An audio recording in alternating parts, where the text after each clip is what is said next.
आजकल हम लोग इन्वेस्टमेंट की बात कर रहे हैं। किस तरह से अपनी इनकम को आप डिस्ट्रीब्यूट करें और वीडियो में आपको एक रेशो देगा मेरी तरफ से कि इन्वेस्टमेंट कैसे करते हैं। Two people with same income but one become rich, one become poor. तो देखते हैं कौन रिच होता है कौन पुअर होता है। तो मेरे पास एक कहानी है विच इज़ फिक्शनल कैरेक्टर्स होंगे। इसमें दो फिक्शनल कैरेक्टर्स हैं, एक का नाम हमजा है, एक का नाम आज़ाद है। अब दोनों 25 ईयर्स के हैं और दोनों 50,000 पर मंथ कमा रहे हैं। और मैं सपोज़ करता हूँ कि ईच ईयर वो 10% इंक्रीज़ लाएंगे अपना इनकम में, और आफ्टर 5 ईयर्स 80,000 और 81,000 पे एंड अप करेंगे। अगर मैं बात करूँ तो उनके ऊपर कोई फैमिली प्रेशर नहीं है, ना वो मैरिड है। ये दो लोग फिक्शनल कैरेक्टर्स हैं, बट जो आप रिटर्न्स देखेंगे वो आपको इन द रियल मार्केट भी नज़र आएंगे। ठीक है। और मैं 25 के एज लिए सपोज़ किया मैंने एक एक रेशियो लिया है जो कि यंग पीपल को ज़्यादा सूट करता है ज़्यादा देन ओल्डर पीपल। उस रेशियो को भी देखते हैं हम लोग। सबसे पहले मैं हमज़ा की बात करूँगा। जैसे मैंने बताया कि इनकम इंक्रीज़ होगी ईच ईयर, तो वो तो बहुत अच्छी बात है। और मगर लाइफस्टाइल इंक्रीज, जैसे उसका पहली लाइफस्टाइल था कि वो कूल माइंडेड पर्सन था, वो पार्टी गोइंग पर्सन था, वो कैजुअल क्लोथ्स पहनता था और बीच पार्टी करता था, और इवन के वो आईफोन रखता था, वो बाइक राइडर था, all cool stuff which you think of वो करता था। मगर आपको उसकी फाइनेंशियल हेल्थ नहीं पता थी।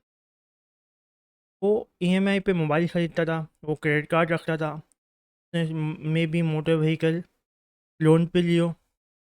तो ये सब कुछ और एंड अप मैं करूँगा से मैं उसका लाइफस्टाइल कोई अच्छा नहीं देख रहा। तो इसका मतलब ज़ीरो लाइफस्टाइल है। और नेटवर्क अगर मैं 5 साल के बाद देखूँ तो ज़ीरो के ज़ीरो ही है। सपोज़ कर रहा हूँ कि उसका नेटवर्क ज़ीरो रहेगी, वो नेगेटिव में नहीं जाएगा। मे बी मैं ये कह रहा हूँ कि 5 साल के बाद अगर कोई एसेट उसके पास है तो उसके पास मोटर व्हीकल होगी। अगर वो ईएमआई पूरी कर देता है 5 साल की, तो एक वाहिद एसेट उसके पास रहेगी। और मैं मोटर व्हीकल को एसेट इसलिए कंसिडर कर रहा हूँ, पाकिस्तानी अगर मार्केट में देखें तो मोटर व्हीकल या कोई भी कार तो हम लोग पाकिस्तानी मार्केट में एसेट ट्रीट करते हैं। अगर दूसरी तरफ मैं साद को देखूँ, साद बिल्कुल सिमिलर है हमज़ा की तरह, सैलरी इनटेक भी सिमिलर है हमज़ा की तरह, बट उसने एक चीज़ की है विच इज़ इन्वेस्टमेंट कॉन्स्टेंटली, जिसकी वजह से दो चीज़ें हुई हैं उसके पास। एक तो हुई है कंपाउंडिंग, और compounding is eight wonders of the world. ये मैं नहीं कह रहा, कि वॉरेन बफेट करें जो कि दुनिया के सबसे बड़े इन्वेस्टर हैं। तो like it is a golden rule in fun, सही है। इसके अलावा वो उसने एसेट एलोकेशन की। एसेट एलोकेशन इसलिए मैं बोल रहा हूँ कि उसने डिफरेंट डिफरेंट सेक्टर में अपने थोड़े बहुत एसेट बनाए, तो विच इज़ वेरी गुड, जिसकी वजह से रिस्क उसका कम हो गया। और साथ में एक छोटा सा मूव किया कि वजह से उसे बहुत फ़ायदा मिला। और मैं ये भी नहीं कह रहा कि उसने जो उसकी स्टार्टिंग थी 50,000 इनकम थी, ये भी नहीं कह रहा कि वो पूरी की पूरी लगाए, ये पार्शली लगाए। अब पार्शली कितनी लगाए? अगर मैं इनकम की बात करता हूँ तो मैंने कहा 40% वो इनकम लगाए, 60% वो अपनी सैलरी इंटेक करे और इन्जॉय करे अपनी लाइफ। 40% मैं इसलिए इनकम इसलिए इंटेक कर रहा हूँ क्योंकि रूम में तो आपको वैल्यू बहुत कम लगेगी, इस 20,000 per month. But slowly gradually जब आपकी इनकम इनक्रीज होगी अबाउट 10%, तो आपकी इन्वेस्टमेंट भी बढ़ेगी। और ये इन्वेस्टमेंट आप कम से कम आप 30% से ऊपर ही करते हैं आप, ताकि आपको एक अच्छा फ़ायदा दिखे। तो मैंने यहाँ पर 40% लिया है। मगर अगर मैं अपना रेशियो देखूँ, एक रेशियो मैंने निकाला है। रूल नंबर 1 हमारा लो रिस्क इन्वेस्टमेंट होता है। लो रिस्क इन्वेस्टमेंट मुराद ये है कि वहाँ पर सबसे कम चेंज हमें दिखता है, बहुत कम चेंज दिखता है। बेसिकली वो स्टेट बैंक का रेट होता है, आप समझ लें बहुत मिनिमम चेंज दिखता है, क्योंकि लाइक आप स्टेट बैंक में आप डाल रहे होते हैं या आप म्यूचुअल फंड्स खरीदना होता है, आप सेविंग बैंक खोल लो, CDR भी खोल सकते हैं। इंडिया में जस्ट इन्वेस्टमेंट और यहाँ पर आपकी स्टॉक मार्केट और इंडेक्स है। और हाई इन्वेस्टमेंट में आपके पास काफ़ी ऑप्शन होते हैं। आजकल क्रिप्टो मार्केट में बहुत ज़्यादा है, उधर आप इन्वेस्ट कर सकते हैं। जिसको आप बोलने छक्का लगना और वन टाइम शॉट, तो ये हाई इन्वेस्टमेंट भी होता है। इधर आप थोड़ी बहुत इन्वेस्ट करते हैं, अगर आपको 10x 20x भी रिटर्न मिल सकता है, और ये एक बहुत मज़े का रिटर्न होता है। ये आपको उतने ही का लॉस है। ये कुछ रेट्स हैं जो कि इंटरनेशनल मार्केट में मिल रहे हैं, और डिपेंड्स ऑन 9% टू 10.58 पर। ये इंटरेस्ट रेट बढ़ गया है, सिर्फ फंड रेट भी बढ़ गया है। सिर्फ फंड रेट आप डिपेंड करते हैं आप किस बैंक के पास हैं। तो अगर मैं मिडिल रेट की बात करूँ, आप कंपनीज में ज़रूर इन्वेस्ट कर सकते हैं, बट आपको टाइम लगाने की ज़रूरत है। आपके लिए यही बोलूँगा कि आप इंडेक्स में कहें, और जो सबसे अच्छा इंडेक्स मुझे लगता है, मैंने भी उससे रिटर्न लिया है, स्टेट बैंक इसे कोट करता है, इज़ 40 to 45%। और ये एक बहुत अच्छा रिटर्न है, बहुत मज़े का रिटर्न। मैं हाई रेट पे आता हूँ, जैसे मैं हाई रेट के क्रिप्टो और स्टार्टअप्स। अब हम सार्क का स्टेटमेंट देखते हैं कि और समझते हैं कि किस तरह से उसने 5 ईयर्स में अपना गेम चेंज किया। तो ये मेरा रेट है कि 10.58 in mutual fund, 30% in KSE 30।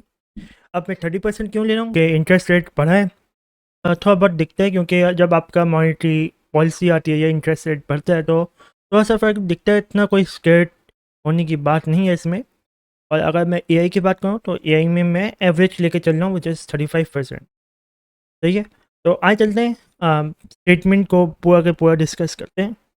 अगर मैं फर्स्ट ईयर देखूँ तो फर्स्ट ईयर में म्यूचुअल फंड आपके 10% से एलोकेट हुए, और अगर मैं इंडेक्स देखूँ विच इज़ लाइक 60%, एंड 30% आपका क्रिप्टो में। अब उस तरह से मैंने इन्वेस्ट किया, और इन द एंड अगर मैं फुल विद प्रिंसिपल अमाउंट देखूँ तो मेरे पास 310,939 मेरे पास आए। अब इस एक साल में आई है। अब मैंने इसे कंपाउंडिंग की, अगले साल ये पूरा पैसा मैंने डाला और मैंने री इन्वेस्ट किया with 10% increase in my income which is 55,000। अब उसको मैंने डिवाइड किया 40 to 60, एंड जो इन्वेस्टमेंट का जो अमाउंट आ रही थी उसको मैं दोबारा इन्वेस्ट किया। तो कंपाउंडिंग रेट और मेरा री इन्वेस्टमेंट रेट की वजह से आई एंड अप विथ 7,45,960 रुपीज़। और इसी तरह करते करते मेरे पास 5 ईयर्स का अगर मैं डेटा दिखाऊँ मैं आपको, तो मेरे पास 34,35,755 आते हैं। बट मैं इसे एक एक्चुअल वैल्यू नहीं मानता। और मैं इसे एक्चुअल वैल्यू क्यों नहीं मानता, क्योंकि मैं इन्फ्लेशन रेट को एडजस्ट करूँगा। क्योंकि अगर मैं 5 साल आगे का डेटा देख रहा हूँ, फ्यूचर वैल्यू देख रहा हूँ, प्रिडिक्ट कर रहा हूँ, तो मैं इन्फ्लेशन रेट माइनस करके देखूँ। अगर मैं रियल वैल्यू की बात करूँ अब आफ्टर इन्फ्लेशन, और इन्फ्लेशन रेट क्या होगा मेरा, विच इज़ 6.5%। ये लाइक लास्ट ईयर अगर मैं देखूँ तो 7% आया है, और फर्स्ट क्वार्टर की बात करूँ लाइक 5.8 आया है आज। और ये स्टेट बैंक के रिकॉर्ड्स हैं। अगर मैं स्टॉक मार्केट को बढ़ाता हूँ और मैं क्रिप्टो को जैसा बढ़ाता हूँ तो मेरी इनकम में कितना फ़र्क आया, मेरी इनकम में अच्छा खासा फ़र्क आया। आफ्टर 5 ईयर्स के बाद मेरे पास नेट एसेट आपके 39 लाख समथिंग होंगे। और अगर मैं बात करूँ यही चीज़ मैं 10 ईयर्स पे जाऊँ तो 10 ईयर्स पे तो काफ़ी अच्छा रिटर्न आ रहा है, अबाउट 1.8 करोड़ या 2 crore as per your investment amount और या रेट वगैरह जो उस वक्त मिल रहे हों। हालांकि मैंने यहाँ पर सिर्फ 20 के आपकी सैलरी को मैंने इन्वेस्ट किया था इनिशियली, क्योंकि 50,000 में टोटल इनकम थी मेरी, और 20K में इन्वेस्ट करता था initially. As per my income increases मैंने इन्वेस्टमेंट भी जैसे इंक्रीज़ की है बाय 10%। मगर अगर मैं आजकल के हालात देखूं तो स्टेट बैंक इंटरेस्ट रेट बढ़ा रहा है और आगे की प्रेडिक्शन ये है कि वो और बढ़ाएगा। अगर वो 13 to 15% ले जाता है या उससे भी ऊपर ले जाता है, क्योंकि आपकी कोविड में इंटरेस्ट रेट काफ़ी हाई चले गए थे हमारे, वहाँ पर हमने ये देखा था कि हम लोग स्टॉक मार्केट में या क्रिप्टो में इन्वेस्ट नहीं कर रहे थे। मेजॉरिटी ऑफ मनी हमारे बॉन्ड्स या हमारे म्यूचुअल फंड्स में रखे हुए थे या TDR में रखे हुए थे, which is low interest rate, almost 80% of money. तो ये डिपेंड करता है हमारे इकोनॉमिक कंडीशंस के ऊपर, हमारे सिनेरियो के ऊपर, और हम लोग किस तरह से इन्वेस्ट कर रहे हैं। तो मैं यहाँ पे ये एक चीज़ कहूँगा कि आप ज़रूर अपनी लर्निंग को कम ना करें और अपनी इन्वेस्टमेंट नॉलेज को हम बढ़ाएं आप लोग, और इसलिए आप हम मेरा चैनल सब्सक्राइब कर सकते हैं।